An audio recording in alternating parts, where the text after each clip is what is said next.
journal vous est offert par le FPI, Fonds de promotion de l'industrie, votre partenaire privilégié pour la réussite de vos projets.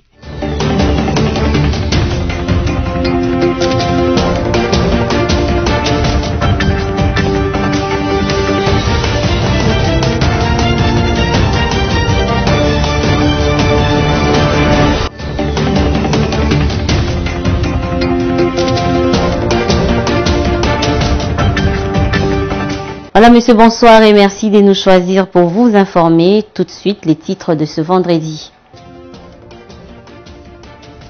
Le chef de l'État s'est adressé à la nation hier jeudi 30 juin 2022, date marquant le 62e anniversaire de l'indépendance de la République démocratique du Congo.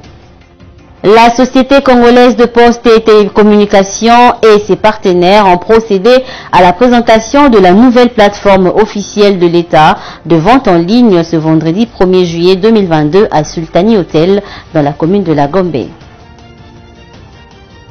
Voilà tout pour les titres. Encore une fois, bienvenue. Si vous nous rejoignez, le chef de l'État, Félix-Antoine Tshisekedi, s'est adressé à la nation hier jeudi 30 juin 2022 dans son allocution diffusée à la télévision nationale en marge de la fête nationale de l'indépendance. Le président de la République a noté que cette célébration s'est déroulée sur fond d'insécurité. Bernadette Kamango nous en dit plus. La célébration de ce jour a eu lieu dans un contexte sécuritaire particulièrement préoccupant qui affecte notre existence en tant que nation. Comme nous savons, notre pays fait face à une énième agression de la part du Rwanda qui agit sous couvert du mouvement terroriste M23 et ce, en violation de tous les accords et traités internationaux. Ce sont ici les dires du chef de l'État dans son adresse à la nation. À ce sujet, Félix Tshisekedi a réitéré son engagement de maintenir l'indépendance et l'intégrité territoriale en sauvegardant l'unité nationale. Comme nous le savons, notre pays fait face à une énième agression de la part du Rwanda qui agit sous couvert du mouvement terroriste M23 et ce, en violation de tous les accords et traités internationaux. À ce sujet, garant de l'unité et de la cohésion nationale, je réitère mon serment constitutionnel de maintenir l'indépendance et l'intégrité territoriale et de sauvegarder l'unité nationale. Il a promis de ne ménager aucun effort pour que la paix et la sécurité soient rétablies et que les agresseurs soient repoussés hors de notre territoire. Le chef de l'État a également appelé chacun à considérer l'intégrité de notre territoire comme une question vitale pour laquelle les Congolais ne peuvent admettre ni transaction ni compassion. Le numéro 1 de la RDC a martelé que la paix et la sécurité demeurent pour le pays la priorité absolue. En effet, la RDC a déjà payé un lourd tribut avec près de 10 millions de morts ainsi que plusieurs millions d'autres personnes déplacées à la suite des atrocités des forces d'agression et les autres groupes terroristes appuyés par les puissances étrangères. Pour mettre fin à cette situation, a-t-il ajouté, la RDC a résolu d'orienter ses efforts sur le double front diplomatique et militaire. Sur ce, le président de la République a salué la bravoure des FARDC à défendre l'intégrité nationale. Toujours dans le même chapitre, dans son adresse à la nation, le chef de l'État, Félix-Antoine Tshisekedi, indique que la célébration du 62e anniversaire de l'indépendance marque une nouvelle ère pour la République démocratique du Congo en évoquant le point de l'arrivée de la relique de Lumumba. Félix Tshisekedi a rendu un vibrant hommage à Patrice Emery Lumumba, à Maurice Polo et à Joseph Okito. Laetitia Vemba. Célébrons aujourd'hui cette date mémorable et particulière à bien d'égards. La restitution des reliques de notre Premier ministre et héros national, j'ai cité Patrice Emery Lumumba, longtemps réclamé par notre peuple, permet de lui rendre un hommage mérité à travers des obsèques dignes de son rang, un deuil conforme à nos coutumes et traditions et de nous réconcilier ainsi avec l'histoire. À ce propos, je me réjouis des regrets exprimés par le roi Philippe de Belgique le 8 juin 2022 sur l'esplanade du Palais du Peuple. En effet, avec des mots forts et profonds, il a dénoncé le régime colonial basé sur l'exploitation, le qualifiant de système pernicieux ayant honteusement terni l'histoire de la Belgique. Je me réjouis également des mots courageux prononcés le 20 juin dernier à Bruxelles par M. Alexander De Croo, Premier ministre, pour présenter les excuses officielles du gouvernement belge sur la manière dont son pays avait pesé sur la décision de mettre fin au jour de Patrice Emery Lumumba.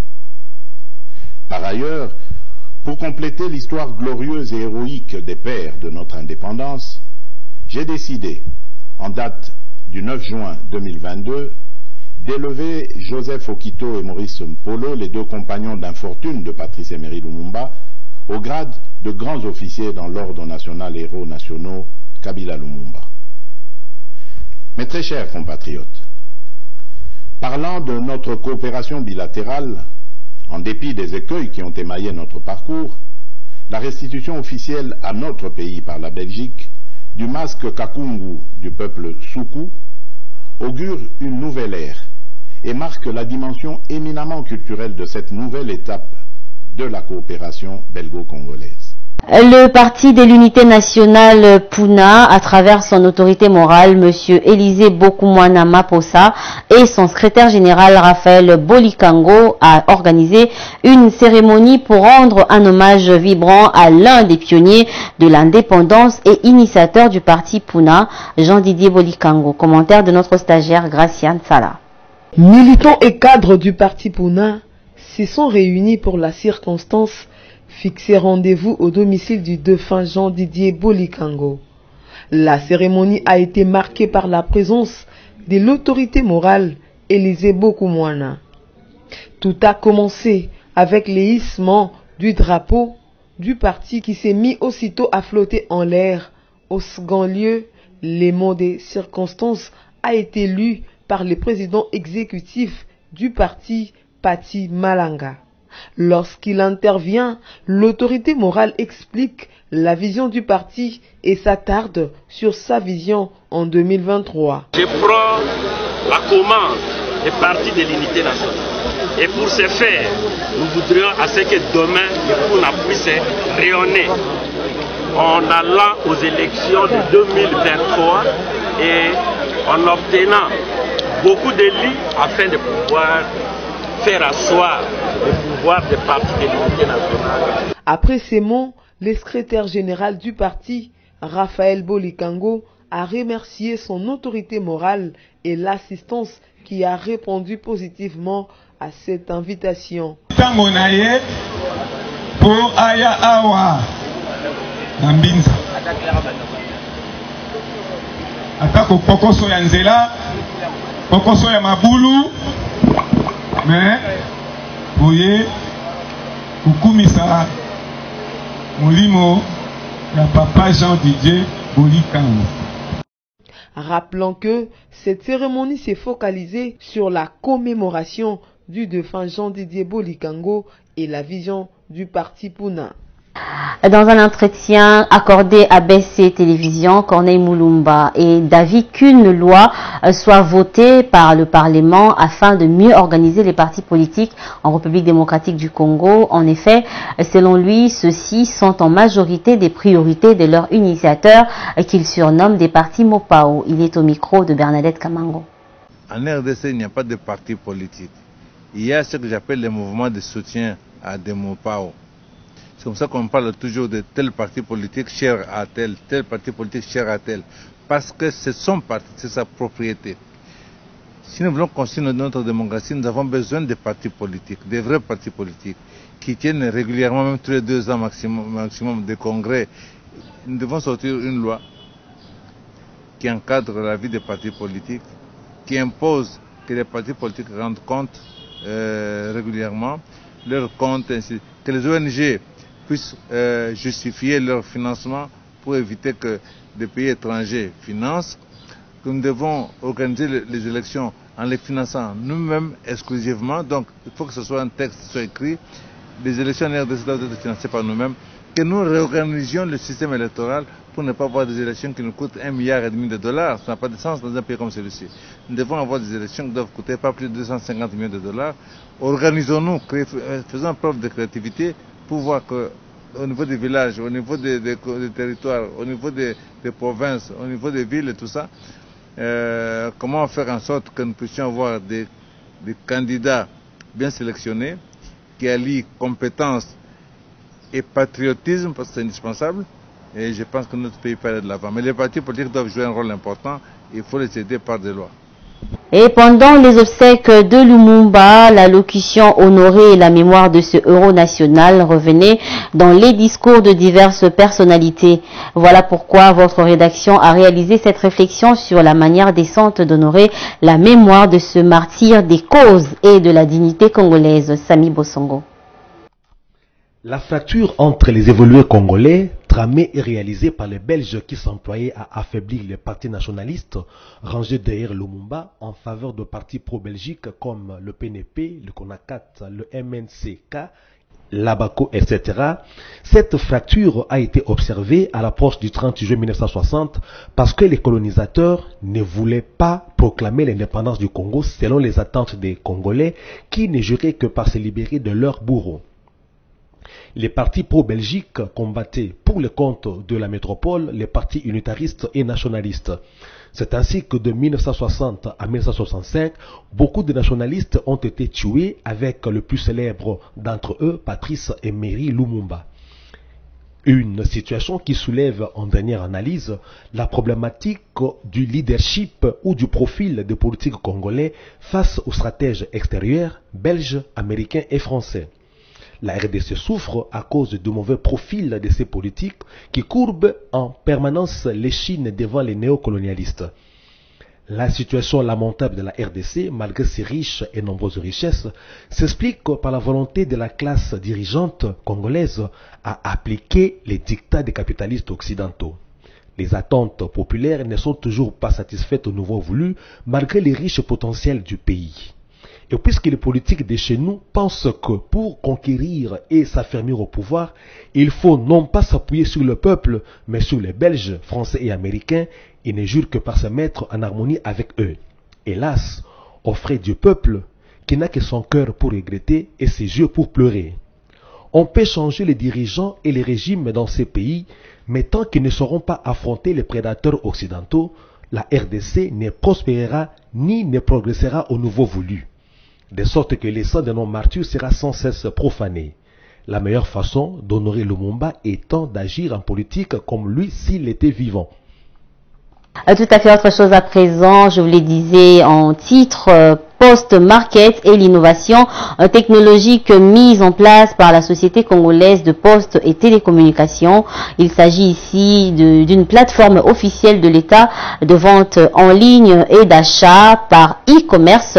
C'est dans une conférence qui s'est tenue à Sultani Hotel que la présentation a été faite à l'intention des vendeurs congolais par les représentants de la SCPT et les partenaires. Bernadette Kamango était là pour le compte de BC Télévision.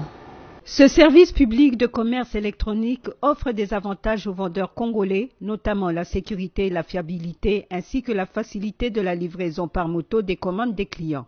Et le chef de projet national e-commerce de la SCPT, Lupsin Bakolobo Nzembo, l'explique. Voilà, aujourd'hui, la SCPT, c'est-à-dire la Société congolaise de postes et télécommunications, se décide de lancer sa plateforme de commerce électronique. C'est parce que la SCPT, c'est l'opérateur désigné de l'État congolais auprès des institutions universelles de gestion postale, notamment UPI, l'Union postale universelle, et IPAP, l'Union panafricaine des postes. C'est depuis l'année 1997 que le projet e-commerce a été lancé au niveau régional et sous-régional. Ce marché de vente et d'achat en ligne permettra ainsi aux vendeurs congolais de booster leurs ventes. Place à présent à la revue de presse signée Sami Bosongo.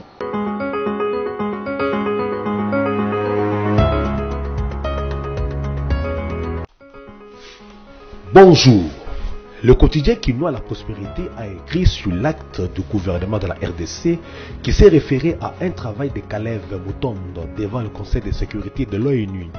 Dans le chapeau, ces médias écrits, c'est une liste des commandants du M23 ainsi que d'autres infiltrés rwandais non éligibles à l'intégration dans les rangs des FARDC établis en 2013 par M. Kalev Mutombo, ancien administrateur général de l'ANR, que le gouvernement de la République démocratique du Congo, par l'entremise de l'ambassadeur congolais à l'ONU, M. Gatamavita Walufuta, a exhumé et brandi devant le Conseil de sécurité de l'ONU le 29 juin dernier à New York.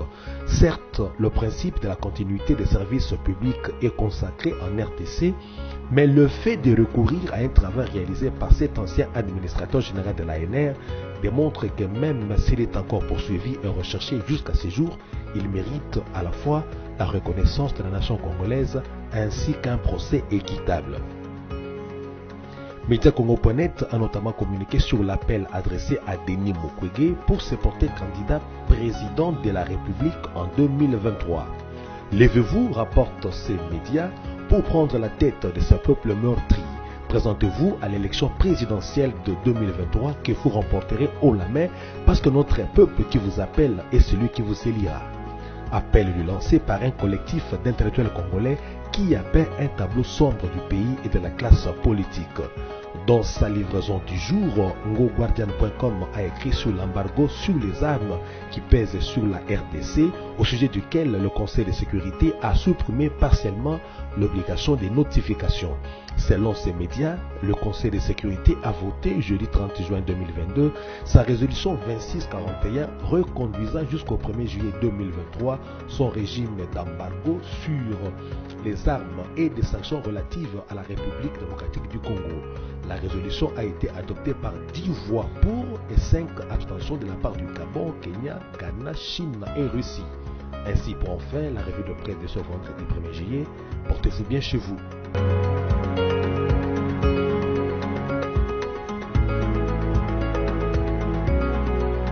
Ce journal est terminé, mais avant tout, je vous en rappelle les principaux titres. Le chef de l'État s'est adressé à la nation hier jeudi 30 juin 2022, date marquant le 62e anniversaire de l'indépendance de la République démocratique du Congo. La Société congolaise de poste et télécommunications et ses partenaires ont procédé à la présentation de la nouvelle plateforme officielle de l'État de vente en ligne ce vendredi 1er juillet 2022 à Sultani Hotel dans la commune de la Gombe. Vous nous avez suivis de partout à Kinshasa en passant par Brazzaville et ses environs. Ce journal est complètement terminé. Merci de votre attention soutenue. Prenez soin de vous. La vie est un combat, oui, mais surtout, ne lâchez rien. Bon week-end chez vous.